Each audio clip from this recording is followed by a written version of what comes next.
Right now, this exact second, how many videos did you scroll past to get here? How many strangers' faces did your brain process and discard? How many moments of manufactured joy, performed grief, recycled outrage did you absorb without choosing to? You didn't decide to see any of it. You just kept going. And at some point, this appeared, and you stopped. I want to ask you something about that stop. Not why you stopped here, but why you were scrolling in the first place. What were you looking for? Most people, if they answer honestly, will say, nothing. I wasn't looking for anything. I was just passing time. And that phrase, passing time, is one of the most quietly devastating things a human being can say about themselves. Because time is the only thing you were given that cannot be returned. You can lose money and earn it back. You can lose a relationship and find another. You can lose your health and, sometimes, recover it. But the hour you just spent, the 15 minutes before this, and the 45 before that, those are gone, permanently, without ceremony, without anyone asking your permission. I want to tell you what is actually happening when you scroll, not what it feels like, what is actually happening. Your brain is ancient, far older than the device in your hand. It was built for a world where novelty meant survival. A new sound in the forest, pay attention. A new face in the village, assess the threat. A new piece of information, it might save your life. So your brain developed a system. Every time something new appears, it releases a small signal, a tiny pulse of something that feels like, this might matter. Pay attention. Keep going. The people who built the thing in your hand, they found that signal. They studied it, they mapped it, and then they engineered an entire system designed to trigger it as frequently as possible, endlessly, without resolution, without satisfaction, without arrival. Because if you arrive, you stop scrolling. And if you stop scrolling, they stop earning. The scroll was not designed for you. It was designed on you. There is a difference. A tool designed for you gives you what you came for and lets you leave. A system designed on you studies the precise moment you are about to leave and shows you something calculated to make you stay one moment longer. One more. Just one more. And then one more after that. Until 20 minutes have passed and you cannot account for a single thing that entered your mind during them. Let me ask you something else. When was the last time you were bored? Genuinely, uncomfortably, completely bored. With nothing to look at, nothing to listen to, just you and the silence and whatever arose in it. For most people, that answer is, I don't remember. And that is not a small thing. Boredom is not a problem to be solved. Boredom is the condition under which the mind begins to speak to itself. It is where ideas form, where grief surfaces, where the question you have been avoiding finally gets a moment of silence long enough to make itself heard. You have been drowning that question in content. Not because you are weak, not because you are lazy, but because someone very clever made drowning it feel like entertainment. I want to be precise about what is being lost, not time. You already understand time. What is being lost is something harder to name.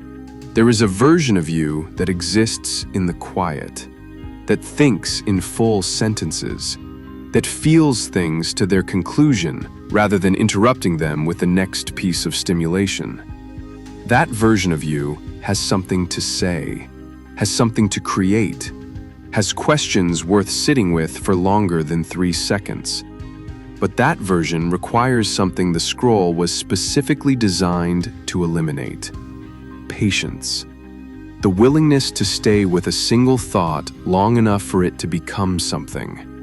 And every time you reach for the phone in the first moment of stillness, You are choosing the noise over the version of yourself that lives in the silence. I am not telling you to delete the applications. I am not telling you to throw away the device.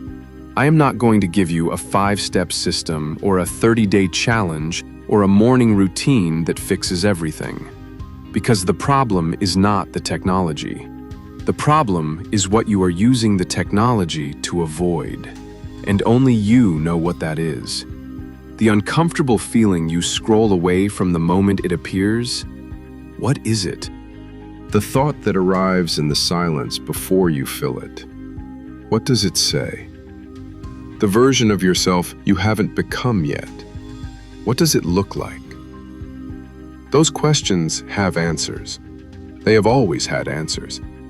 They have been trying to reach you every time the room went quiet. And every time the room went quiet, you reached for the noise. Here is what I know about attention. Attention is not just a resource. It is not just something you spend the way you spend money. Attention is the mechanism through which you experience your life. What you give your attention to, you experience. What you withhold your attention from, you do not.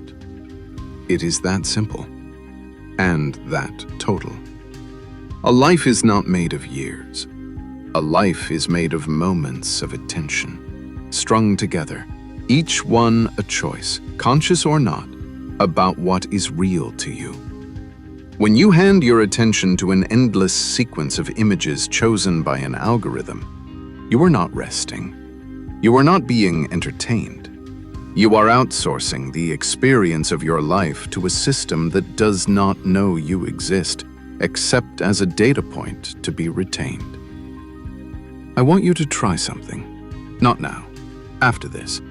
The next time you feel the pull, the reach for the phone, the automatic opening of the application, the beginning of the scroll, pause, just for one breath, and ask, what am I trying not to feel right now?